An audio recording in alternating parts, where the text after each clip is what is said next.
5 नवंबर 2003 को 7 दरबारों के साथ ये मंदिर का शुरू किया गया। मंदिर वैसे आपने देखेंगे तो आप देखेंगे लक्ष्मी नारायण जी की विशाल मूर्ति है और इसीलिए उसका नाम भी लक्ष्मी नारायण मंदिर ही रखा गया। हमारे यहाँ पे माता की गुफा है। हमारी गुफा में 9 देवियों का मंदिर है। नवरात्र में बहुत वहाँ लोग उत्साह से वहाँ देखने आते हैं, दर्शन करने आते हैं। हमने यहाँ पे एक वैष्णो देवी की रिप्लिका केव बनाई और उस केव के अंदर 9 दुर्गा और माता काली, माता लक्ष्मी और माता सरस्वती की पिंडियाँ स्थापित की गई।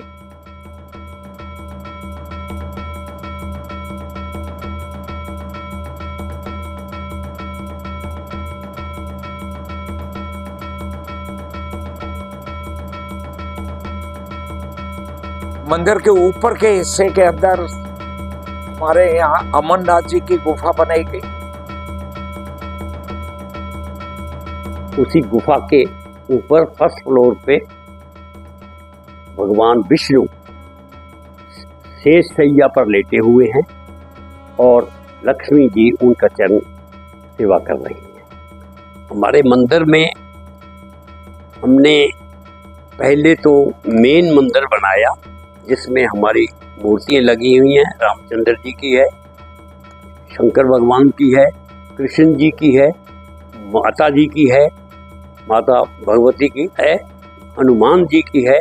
ये सब मूर्तियाँ हमारी नीचे वाले में बहुत बढ़िया तरीके की मूर्तियाँ लगा करके हमने सेटिंग की हुई है। हमारे जो गीता भवन है उसमें जितनी भी मूर्तियाँ हैं वो इलेक्ट्रॉनिक मूर्तियाँ हैं और बच्चे बहुत उसे शौक से देखने आते हैं। दूर दूर से बच्चे आते हैं। जन्माष्टमी वाले दिन तो एक बहुत बड़ी बात है। लोग मेरठ से, बागपत से, कहाँ से लोग हमारे मंदिर को देखने आते हैं यहाँ पे। हम लोगों ने ये सारी मूर्तियों की स्थापना भी की।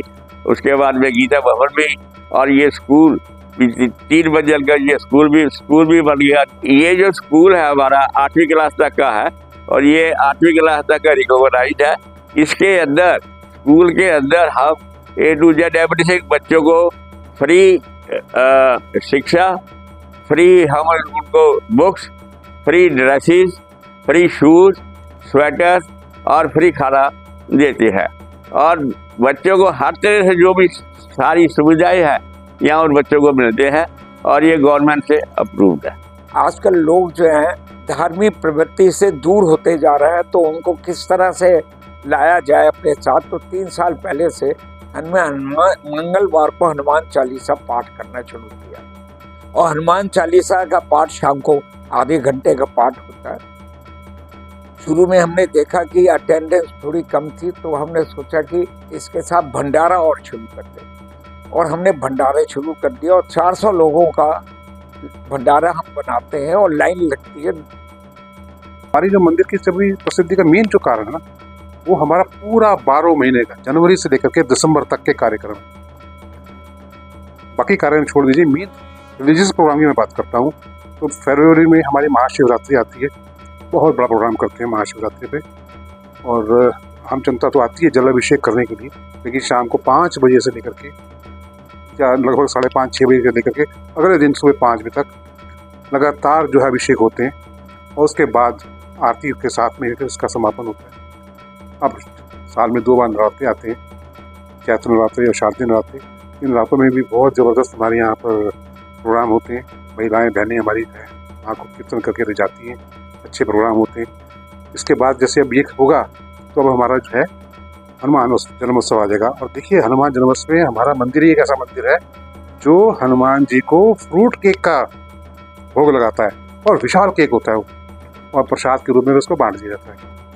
बाद में फिर एक और नवरात्रे आए थे, जन्माष्टमी, रामनवमी आई थी, फिर जन्माष्टमी है। जन्माष्टमी के बाद हम गोवर्धन पूजा करते हैं, उसमें भी भंडारा करते हैं। तो इस तरह के जितने भी हमारे धार्मिक प्रोग्राम है होते हैं। एक सबसे बड़ा प्रोग्राम एक और भी होता है हमारा, वो है हमारा गणेश जन्मोत्सव।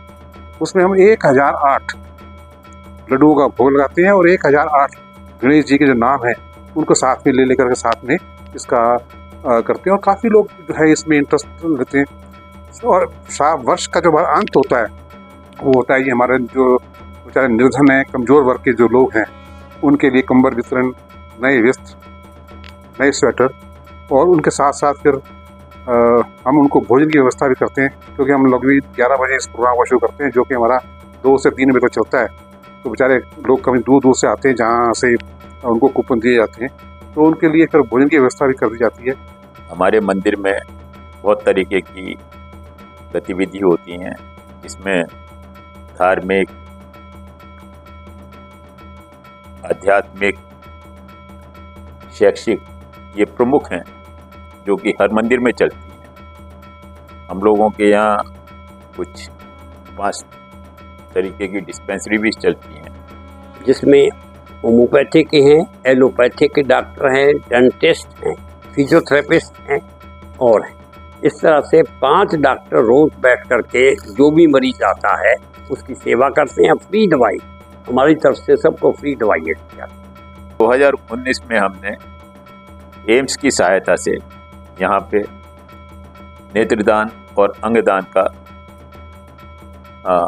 एक अवेयरनेस जिसे कहते हैं वो शिविर लगाए।